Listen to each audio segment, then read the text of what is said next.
Greetings, Earthlings! Today on the Shaman Patrick Show, we're going to talk about two of my very favorite subjects in all of spirituality. Ego and pain body. I love these topics because really that's all that's going on. You know, we talk a lot of shit on this channel about people, about ourselves. We try to be better people.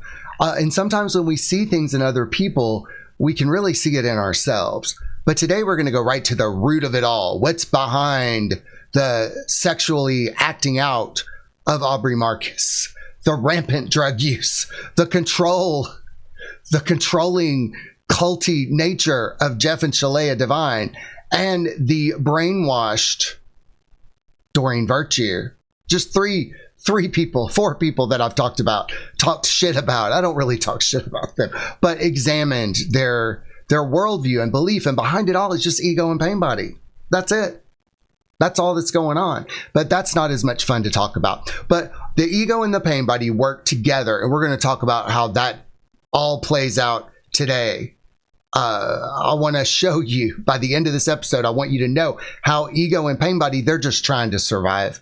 Man, they're just trying to survive. You can't really blame them. You can't fault them. I mean, but even though they want to stay alive, they don't have to do it in your house or in your body or in your mind or in your relationships or at your workplace or in your church or even at your local Walmart. So if you want to learn more about this, stick around on today's episode of the Shaman Patrick Show. Let's go.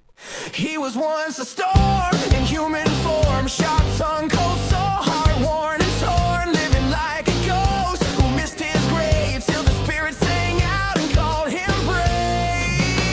He got rewired by the great unknown, heard the call like a dial tone to the bone. So pull up a chair, enjoy the glow. This is the Shaman Patrick Show. There are two books that I would say are required reading for this, or just for life in general. Like if you're trying to become more conscious, these two books are required reading. They are The Power of Now by Eckhart Tolle and A New Earth by Eckhart Tolle. These two books are required reading because in those books, you learn what the big problem is. Now, The Power of Now and A New Earth were based on Eckhart's life experiences and A Course in Miracles. After reading A Course in Miracles and having some life experiences, Eckhart wrote these two books. Well, other stuff too, but primarily these two books. Now, my husband and I, after we read A Course in Miracles and The Power of Now and A New Earth, we still had experiences that those books didn't answer. So we wrote The Machinations of Ego, which goes in harder. It's a more fine-tuned approach on how to recognize the ego in yourself and in other people. Based on this premise, you can ignore a conditioned mind. Like if somebody is in ego consciousness, you do not have to pay attention to them. No matter how seductive it looks, no matter how real it seems, you do not have to pay attention to these people at all because they are speaking lies. They are speaking untruths. The same with pain body. You know, pain bodies can take people over. They'll say all sorts of crazy shit. It'll look crazy. It'll look scary. But if you take it seriously, you've fallen for that illusion. It's just the ego and pain body. So the Machinations of Ego helps people see that they don't have to pay attention to anybody talking that ego bullshit, you see? So to start this video today, I'm going to read from the ebook version of our book, just a section. Now, this is in the chapter, An Incomplete Understanding of Ego. I think the big problem is when people have an incomplete understanding of ego. They don't understand that it's the dumbest shit ever. You don't have to demonize it. You don't have to hate on it. You can ignore it. It's not that big of a deal. But the ego will go to such lengths to prevent it from being exposed that this book, The Machinations of Ego, helps you understand all those different Machinations. You can get the ebook on our website for $5. It is coming to Amazon, but the Amazon approval process, I don't know when it's coming to Amazon, maybe in a couple of weeks. So if you live in another country, please order it through Amazon because the shipping fees are outrageous to other countries. They are. But Amazon, you can get it shipped in your country. So it will be available worldwide on Amazon. So, but if you want the ebook, you can get that on our website for $5. Okay, so I want to read from this chapter, not the whole chapter, but I want to read from this specifically. It says, ultimately, words don't teach and knowledge isn't enough. You have to experience the ego. You have to feel its grip in your jaws, its panic in your gut, and its lies in your throat. You have to live through the chaos it creates and then choose peace anyway. You have to walk away from the drama mid-scene. You have to see the trap and not step in. You have to look at your most dysfunctional relationship and say, I'm not playing this role anymore. And when you see the ego in someone else, not as an insult, but as recognition, it begins to dissolve in you, because the game only works if both players stay unaware of the game. And becoming aware of the ego's games is the first and most essential step. It's okay to not understand the ego fully. Admitting that is a perfect place to start, but don't stay there. Don't use that as an excuse. Get curious. Ask why you've avoided the very books that could set you free. Ask why you dismiss the 12 steps of recovery when they've helped millions drag their egos into the light. Ask why you keep skipping the uncomfortable work in favor of easy affirmations and dopamine hits. The ego hides in an incomplete understanding. Oops. Well, I don't know if I'll be able to finish that for you. Maybe I'll just leave it there. The ego hides in an incomplete understanding. And I'm really excited about this book. I hope many people get the opportunity to read this book because it helps you get a complete understanding. There's 210 chapters in there. And it's not required reading, but it's for those of you who might have some people in your life who are still in ego consciousness and you're breaking free. You can ignore them. And this book helps you ignore them. Knowing all the machinations of ego is really, really good for you. It is. So that's my sales pitch. And it's service work. I would love it if many people got that book. Okay, so I do want to talk about this, that pain body is very scary. Pain body, when pain body takes over a person, it's very scary.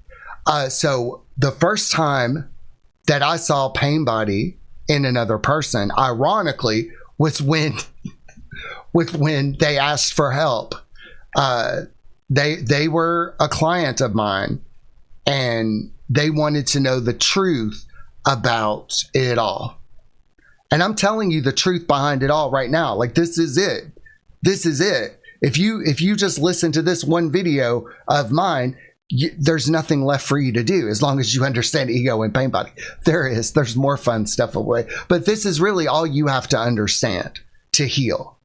Essentially, it's really simple.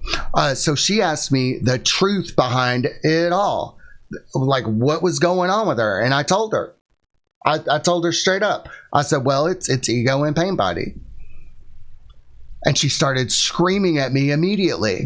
All I did was say, this is what's going on with you. And it's true. And it's true that this is going on with you. So here's something that is very curious to me. And I know I went through this so that nobody else has to go through it. Okay? Nobody else has to go through this. If you go through this willingly, that's on you, but you don't have to go through it. But if you know the truth about ego and pain body, well, here's what's going to happen. The collective ego is going to come after you, and the collective pain body is going to come after you. And if you don't know what that shit is, you might get caught up in some drama. You might get caught up in some pain. You might be driven to drink. You might be driven crazy. And so, you know, somebody called me out the other day, and I want to bring this up on this episode. Somebody called me out and they said, Patrick, you have a lot of anger towards your in-laws. And I was like, what? I don't have it. Oh, why do I have anger towards my in-laws? They don't know anything. Like, it's not their fault. Oh, and thank you for calling me out on this, by the way, because as soon as I was like, I'm not angry at them, I realized I was. Then I was able to realize how silly it was, and then I was able to let it all go. I was able to shift out of it, and that was like an egoic pain body nugget, because the pain body in them wanted me to think that it was them, and it wasn't. It was the pain body all along. And I study this shit, and my husband and I study this shit, and we work on it with other people. But the pain body in your close personal relationships, ooh, that's a tough one. That one you may not be able to see for a while until somebody else points it out. And thank you for the commenters that pointed that out, that I had that anger. I didn't know it was. I was just like, well, this is what's going on. Nope, it ain't going on. It was just pain body and ego stuff. So as soon as I realized how crazy it was, like, why am I blaming people who are unconscious? I mean, why am I blaming people who smoke weed, drink, argue with each other, bicker with each other? Why am I angry at people like that? Why am I angry at unconscious people? You can't be angry at unconscious people. You just can't. It's a fool's errand. And then that anger dissipated. I called my best friend and I told him, hey, look, I was angry at people, and it's just pain body. That's all it is. It's just pain body. But see, I had to get there. I had to get there because I had to realize it on my own. Like I said in that chapter, you have to experience it. Like, I'm pretty sure that you guys are going through something right now that is pure 100% pain body. Pure 100% pain body, but you're not able to see it because the pain body is so good at hiding. It is so good at remaining just on the periphery so that you can never see it. But it's there. It's just pain body. So knowing about the pain body and the ego, this is what happens. The pain body goes further, deeper underground, because it knows that you know what to look for. So it's like just an ordinary person, the pain body might go, hey, what's up? But for us people who know about this stuff, it's gonna get devious. It's gonna look like a H.P. Lovecraft novel. It's gonna look like a Hellraiser movie. It's going to try to hide in the most innocuous shit. I cannot say this any plainer. We know about this stuff. We know what to look for. And even it found ways to hide. I'm not a dumbass, and neither is Merrick, but it found ways to hide out. It blows my mind. I mean, this is some of the most evil, devious shit, because pain body will take your relationships and use it against you. And everybody that I'm not speaking to right now, it's because of pain body. It's because of ego. And as soon as those people realize it, we can go back to living in harmony. I know that. As soon as the pain body ego breaks, we can go back to living in harmony. So you just have to be patient. You know, I went in last weekend thinking that bridges were burned in my life. Bridges were burned. But today I'm like, well, I'm compassionate. I'm more compassionate. I'm more understanding, because I'm aware of pain body and ego, and even I couldn't see it. Shocks the shit out of me. It does. So I have a presentation for today, and I really want to talk about how the ego and the pain body work together. So would you join me for this adventure? Ego and pain body, a symbiotic dysfunction. The ego and the pain body are like two con artists running the same scam. One sells you the lie, the other feeds on the fallout. Together, they create the illusion that your suffering is who you are. Understanding their teamwork is the first step to breaking their contract. Understanding their teamwork is the first step to breaking their contract. Now, for those of you who think that we should be perfect because we wrote a book about the ego, let me tell you, you can know all this stuff and it still will slip you up. That's because it fights to stay hidden. The pain body stays dormant and it'll only arise when it's starving, when it's desperate for food. I'm going to get more into that later. But, some people think that spiritual teachers are supposed to be perfect. But that's not the case at all. Let me tell you how I came to terms with this. People would send me books many years ago. I would talk about things that I was experiencing, and then people would send me books, and I would read those books, and then those people would act in a certain way, and I'm like, didn't you read this book? And I didn't understand why people couldn't practice what was in the book, because I could see it and other people couldn't see it in myself. But this is an ego-based world, ego-based culture, and the best that you can hope for is to do better. Progress, not perfection. Because we all slip up. We all go unconscious from time to time. And we're all doing the best that we can. And so we wrote that book for us so that if we ever became unconscious, or when we become unconscious, we can refer to that book and say, "Oop, that's just a machination of ego. We don't need to pay attention to that at all." And to not get seduced by those machinations of ego. So I do want to say that everybody, if you think that spiritual teachers are supposed to be perfect, that's the ego in you. The goal is just to be a good human being. That's the goal of spirituality, just to be a decent human being. And that's it, and that's all. So I did want to get that out of the way. But ego and pain body work together. So in our work, we want people to have a complete understanding of ego. Complete. To know that the ego is the root of all suffering. If you don't know that yet, there's still more work to do. If you forget it from time to time, I forget it from time to time, I can get seduced by it.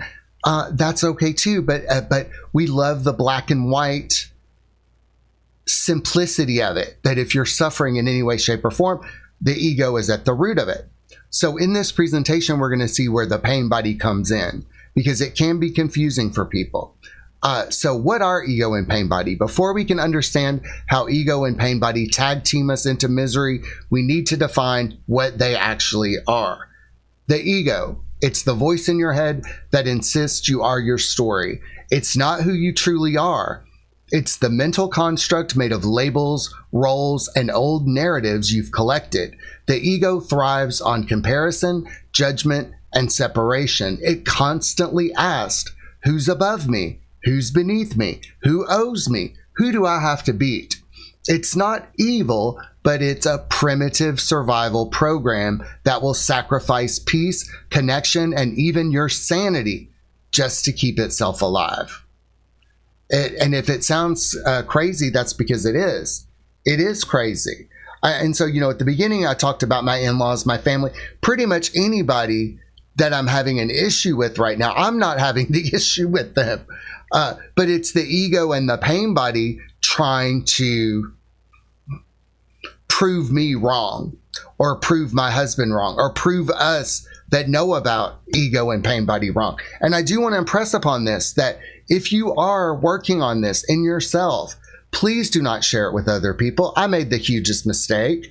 I tried to tell my in-laws about this. I tried to tell my family about it. It's my fault. You see, it's all on me. It's my fault. With my husband, he asked me about it. He said, I was writing an article about it. He came over to my apartment before we were dating, and he said, what's the pain body? And I told him about it. He goes, oh, wow, that makes a lot of sense. So you wait for people to ask you about it. Do not try to tell people about it, because if you reveal the secret, you may never have relationships with these people again. Now, I have done an amends on all of this. I've gone to every person and I've said, look, I should never have told you about the ego. I probably should never have sent you books. I should never have told you about pain, but I should never have done any of this, and I'm sorry. But that didn't work. That didn't work. It probably won't work in you, so just don't tell people about it, okay? And you should be fine. I made the mistakes. I had an incomplete understanding of it. And because I had still had questions after reading The Power of Now and A New Earth, this is what I'm here to tell you. Do not, but shh, keep your mouth shut. Just keep your mouth shut. Because as soon as you start talking about this stuff, boy, howdy. If I could go back in time, which I might be able to, if I could go back in time, I would just keep it to myself and my husband, and I would wait for people to ask about it. Like, ooh, Patrick, what's going on with you? And I would just tell them. No, I still probably wouldn't tell them. I don't know what I would do. I don't know how I could do it any differently because I told everybody about it, it resulted in that book. And I know that book has helped people already. So let's talk about the pain body. The pain body is a psychic parasite made of stored emotional pain from your past. Every time you were shamed, betrayed, abandoned, or rejected and never fully processed it, that pain got shoved into this reservoir. The pain body isn't passive. It wants to feed. Its fuel is fresh suffering. It looks for any excuse to reactivate old wounds so it can gorge itself on your emotional energy. And this is why pain body is so bad in families. This is why it's so bad in families. Because most people are in relationships with each other's pain bodies, especially in a family. You're not even in relationship with other people, in especially in dysfunctional families or any type of family. But you're having pain bodies are having relationships with each other. Some people are just completely taken over by ego and pain body. You don't even know who they really are. They don't know who they really are. That's why we use the zombie, the archetype of the zombie, for somebody that's completely taken over by ego and pain body. So we use a lot of zombies in our imagery, and it's the cover of our song Blameless, which we'll play Blameless for the end of this episode. We'll do Blameless. We won't do an AI song. We'll do a song that Merrick wrote and then I sang on it. So this is the deal with it. When you know that you're not in relationship with other people, you're in relationship with their ego and pain body. Oh, what do you do? What do you do? Together, ego and pain body weave the illusion that you are small, broken, and defined by your wounds. In truth, they're just squatters in your psyche, feeding off your unconsciousness until you shine a light on their game. And you can shine a light on their game. You can do it. You can do it personally, because when you see the ego in another person, it's the end of it in you. When you see the pain body in another person, it's the end of it in you. And sometimes when I'm working with people, I'm like, spot the pain body, spot the pain body. If people are not peaceful, loving, kind, generous, thoughtful, if they're not just, hey, what's up? And if they're acting irrationally, if they're creating suffering in their life and in the lives of others, they're taken over by these parasites, essentially. Sometimes some people might want to call them spirits, and yes, but let me bring this up too. There are spirits that are not the pain body, that are not the ego, but spirits get to you through the ego. The ego is kind of the mechanism to which spirits can get through you, through addictions, through compulsive behaviors. That's where the spirits get in, is through that ego. So the more you work on your ego issues, or the more you work on dissolving the pain body, then low order spirits can't even touch you anymore at all. But I want to go back into the ego just a little bit. The ego's main job is to maintain a sense of self based on stories, labels, and separateness. It constantly says, this is who I am, this is what I deserve, this is what others owe me. But the ego has a problem. It needs fuel. Its fuel is drama. validation, grievance, and conflict. When life is calm, the ego feels like it's dying, so it whispers to the pain body, wake up, we need some chaos. So if there's no drama, there's no ego. The ego can't do anything with peace. The ego can't do anything with the present moment. It needs the past. It needs the future. It needs grievances. It needs stories. And like I said, you know, the people that I used to know, that I no longer speak with, it got to a point where I'm not going to be in relationship with a zombie. Okay? I want to be in relationship with you, with the real you, not the bitter, angry, grievance-laden person. But we live in a culture where people think it's okay to have a grievance. Jewish people think it's okay to be mad about anti-Semitism all the time. Black people, racism. Gay people, homophobia. White people against black people. All these normalized grievances. So if anybody is stuck in that sort of victim, Democrat versus Republican mindset, it's ego and pain body. Conscious people don't give a shit about that stuff. Conscious people are like, who the fuck cares? It don't fucking matter. It really, really doesn't.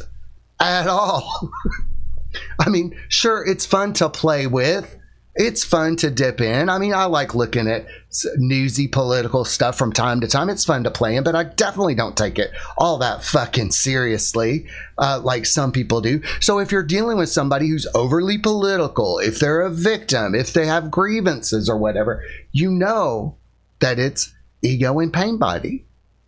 Because if you took that stuff away, this is how people would be. Oh, it don't fucking matter. It don't fucking matter. It's not a big deal. Why would I be worried about something that's happening in a whole ass other country to people I don't even fucking know? You wouldn't. You wouldn't. Not at all. Something happened 300 years ago. Oh my God.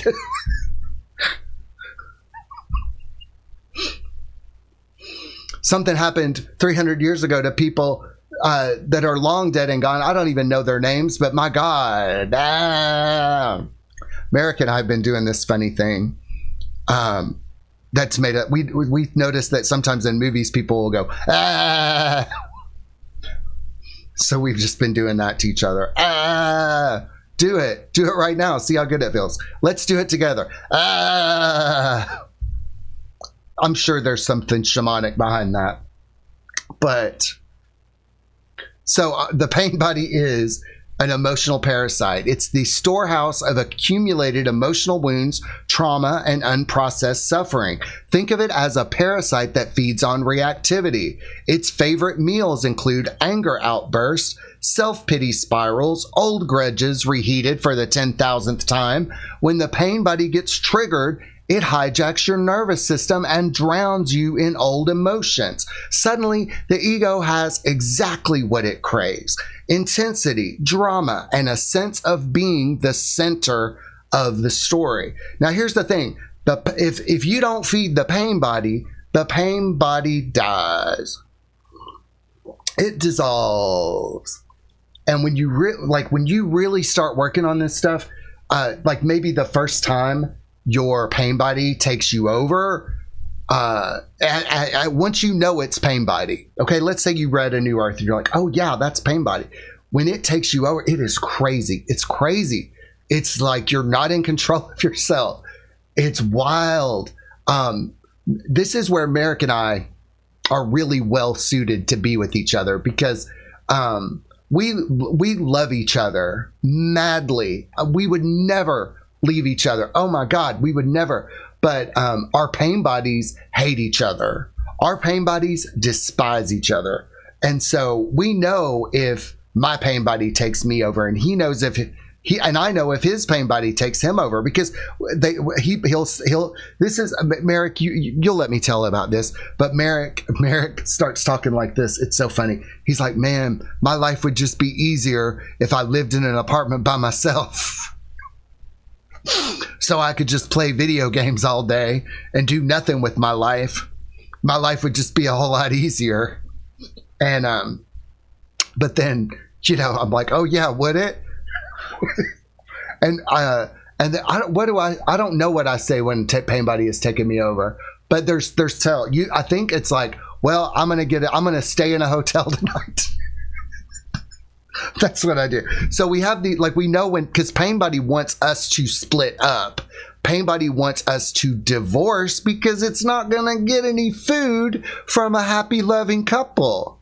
Every argument a couple has is Pain Buddy. Merrick and I have never argued, except our Pain Buddies have hashed it out. So Merrick and I have never argued. We love each other. We would never argue. You don't argue with people that you love, but your Pain Buddy will. Your Pain Buddy will argue. And I'm breaking some rules here. It's not your Pain Buddy. It's the Pain Buddy. So the Pain Buddy in me, the Pain Buddy in you, that stays dormant until it's time to feed. And you'll know when it gets desperate. You'll know when it starts getting really desperate because it'll gather up energy. It'll store energy to take you over. And it tries to fuck as much up as it can while it's taking you over. And this is where people commit violence. Like, I'm not a violent person, so the Pain Buddy knows that it would be really out of character to make me do violence. But if somebody is a violent person, it's usually Pain Buddy. All murders, all killers, all shooting, all of that stuff is due to Pain Buddy. It's not the people. And so, it is kind of a Wetiko, a malevolent force. And once you become aware of it, when it takes you over, there's usually a shred of awareness in you. And you understand you just kind of have to let it play out. You just kind of have to let it play out. And hopefully, if you're in a relationship, your partner is conscious. Like, I'm conscious with Merrick. He's conscious with me. We hardly ever have Pain Buddy attacks anymore. We might have low-level Pain Buddy connections. Like, if either of us gets a letter or a phone call from anybody who is extremely unconscious, if we get a phone call from somebody that we might have a Pain Buddy history with, well, because Pain Buddy is highly contagious as well. I think I get into that in this presentation, but that's why as you work on your Pain Buddy issues, your ego issues, eventually the Pain Buddy and other people, you won't have a Pain Buddy left to trigger. It'll be like trying to ejaculate and you got no cum. It'll be just like, so the Pain Buddy won't try to trigger you because there's nothing left to trigger. That's the goal that you're working towards. You're working towards the dissolving of the Pain Buddy, and then people won't fuck with you at all anymore. Pain Buddies and other people won't fuck with you at all anymore. And because they know that they're not going to get what they want. Because a Pain Buddy will trigger another Pain Buddy so that they can feed each other. They can create suffering and they can just feed together. And that's what's happening. When you're having an argument, that's what's going on. Your Pain Buddies are feeding. But when your Pain Buddy is dissolved or mostly dissolved, there's nothing to do. And in fact, if you're around people who are very unconscious and you just feel weird, it's because they're trying to trigger something that's not there. You're like, bitch, I already came. There ain't nothing left. There ain't nothing left. I ain't got nothing left. That's why I would feel weird, or I feel weird around people who have real heavy Pain Buddies and real dense egos, because it's like they're trying to get me to react, and I'm like, this just doesn't work as much as good as it does anymore. But the ego and Pain Buddy don't just coexist, they collaborate. There's a trigger event, something small, a look, a tone, a memory sparks the Pain Buddy. Then there's an emotional flood. You feel overwhelming rage, sadness, or shame. And then the ego swoops in with its script. See, this always happens to you. You can't trust anyone. They disrespected you. Then there's a reinforcement loop. The Pain Buddy feeds on the emotions while the ego builds a bigger story around them. And then there's 5, possession state. You are no longer present. You are a puppet being danced by ego and Pain Buddy working in tandem. Now, at this point in this presentation, are you starting to recognize this in yourself or another person, or perhaps in your relationships? Anyone? Yeah. Yeah. You might, like, the news media is just ego and pain body, ego and pain body, ego and pain body. That's what they're talking about on the news. Ego, pain body, ego, pain body, ego, pain body, ego, pain body. That's all they're talking about, because because it's all about the collective ego, the collective pain body. It is just crazy when you see it. And that's why you don't pay attention to it, because if you want to feel really bad, watch the news and get scared about something. I was in Aldi yesterday and I was doing my weekly shopping, and there's this gay guy I know, and there's not many gay guys here in this town. So he and I were talking, but he was like, man, it's getting bad out there. He's an older gay man. He's older than me. And I can't believe I'm an older gay man now. I can't believe that. Huh. So he's not that much older. He's my age.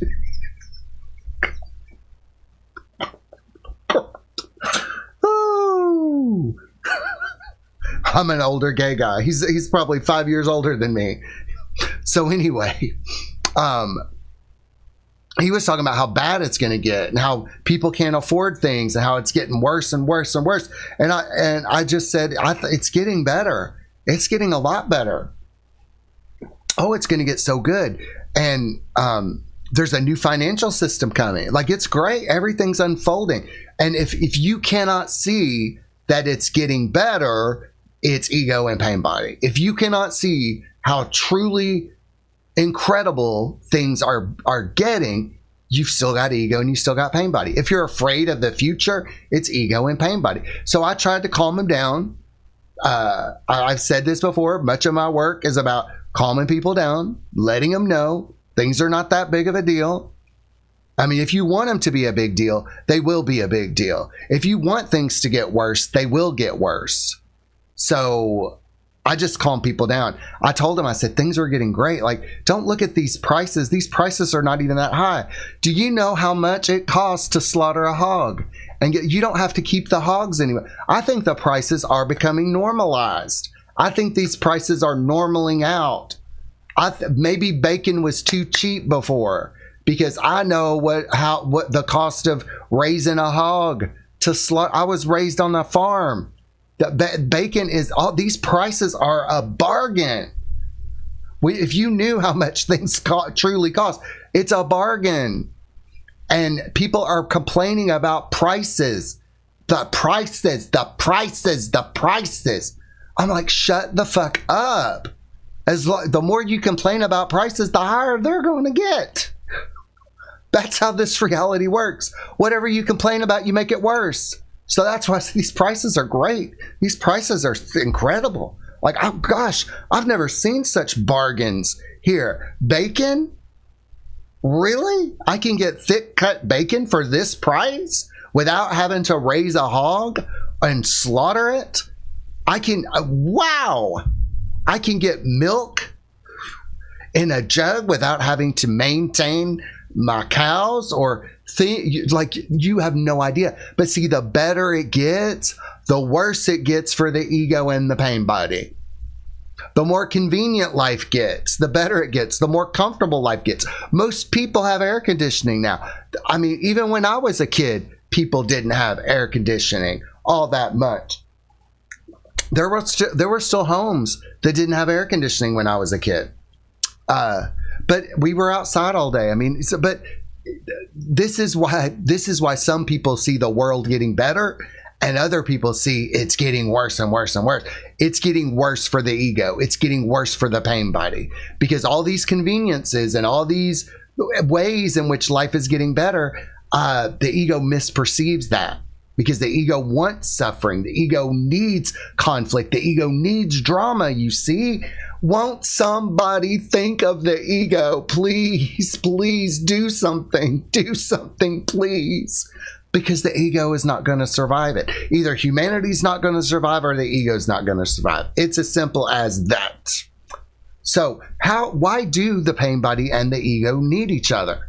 The ego needs the pain body to generate strong emotions that keep its stories alive. The pain body needs the ego to justify and rationalize its existence. Without the ego, the pain body is just raw sensation that passes like a storm. Without the pain body, the ego struggles to maintain its grip because it can't keep you hooked with logic alone. So you start to see how these two things work together? Because if it was just pure pain body, it'd be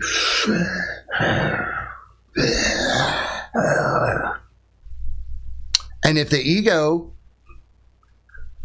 didn't have the pain body, it would just be. So they work together.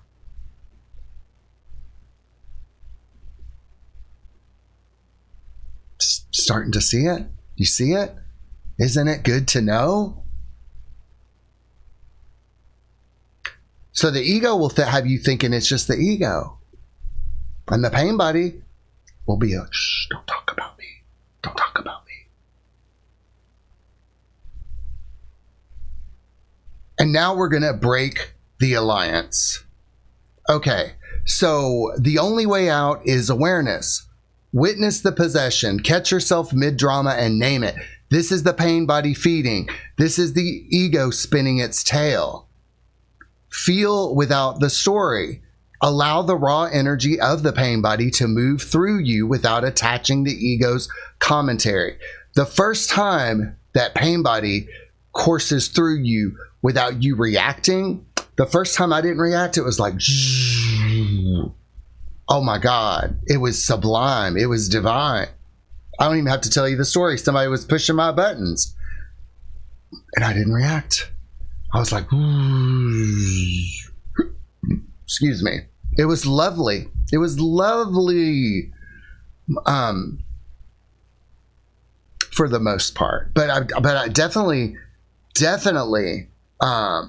but knowing that anytime I feel emotional, anytime I feel anger or anything like that, any raw, big emotion, upset, I haven't been like that in a long time. I haven't been like that, but I have set some really firm boundaries with people who cannot control their pain bodies and egos. Boundaries are the key to this. Boundaries are definitely the key. Because you don't want people around who are pushing your buttons, making you angry, sabotaging you or anything. Like, take some time and catch your breath with all this shit. That's what I'm doing with this hermit mode. Like, I gotta catch my breath. I can't take on any new fresh wounds until I'm completely healed from this. You know what I mean? I can't take on any new shit. Like, let me get to a plateau with this. So you starve the loop. With no story, the pain body loses its power. With no drama, the ego starves. And over time, the alliance between ego and pain body collapses. What's left is presence, the space in which suffering cannot survive. So here's something that people do sometimes. They might say, they might try to achieve presence without working on ego or pain body. Like, many people try to sidestep this stuff. Like ego, pain body, bypassing all that stuff and just go straight to the presence. The presence comes naturally as a result of doing work on ego and pain body. It arises naturally. So from what I understand, Eckhart was not all that involved in his family's life when he had his initial thing.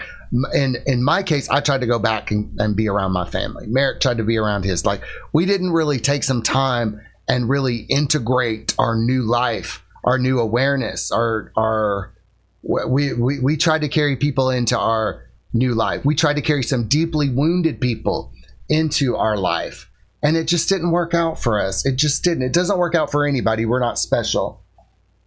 But if I had to go back and do it all over again, I would not encourage my family to get sober or healed or anything. I would just I wouldn't say anything. I would keep it to myself. That's for damn sure. I would definitely keep it to myself. So at this point in the video, I'm going to tell you that we are working on our own spin on ego and pain body. That we're working on some decks and stuff like that. And one of the decks that we're working on is, well, it's done. it's done, is the Ender of Minds. It's a Lovecraftian tool to break the spell of thought, and it's coming out on Kickstarter. And it's how to break identification with the mind. And it's a 78 card deck, and it will help you break identification with the mind. And that's one of the things. It's already completed. We're just waiting for the right time to put it on Kickstarter, and it'll be on probably in September, October, to capitalize on Halloween. That's where that is. But we're also working on a deck to help people deal with wounds and pain body and all of that stuff. So please keep an eye out on all of that stuff, because our tools are our spin on these kinds of things. I love making decks because decks simulate a spiritual experience. They have in us, and I know that they do that in other people. So that's the end of today's episode on Ego and Pain Body. And if you are interested in working with me on Ego and Pain Body, you can go to our website and book a session with me if you want. If you want, you're not required. We have a cult-free guarantee here. Your peace of mind guaranteed. We are not starting a cult. No way, no how. All right, with that said, I want to leave you with this song, Blameless, by the Concrete Shamans. We made this in response to trying to have conversations with pain bodies. All right. I love you so much. Have a wonderful day. Bye-bye. Mwah.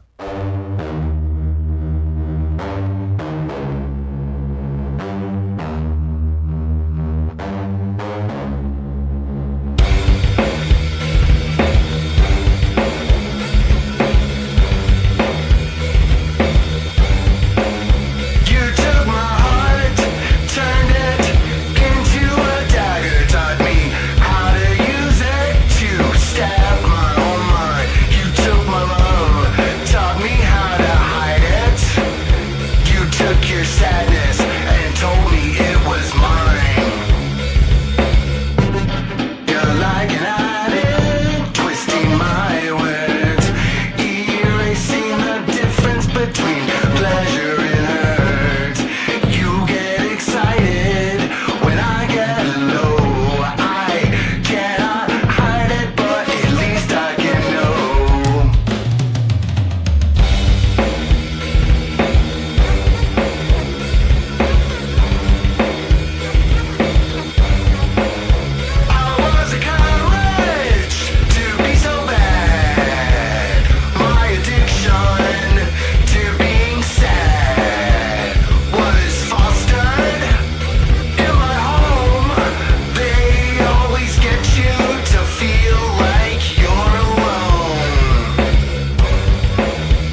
twisting my words, erasing my difference between pleasure and hurt.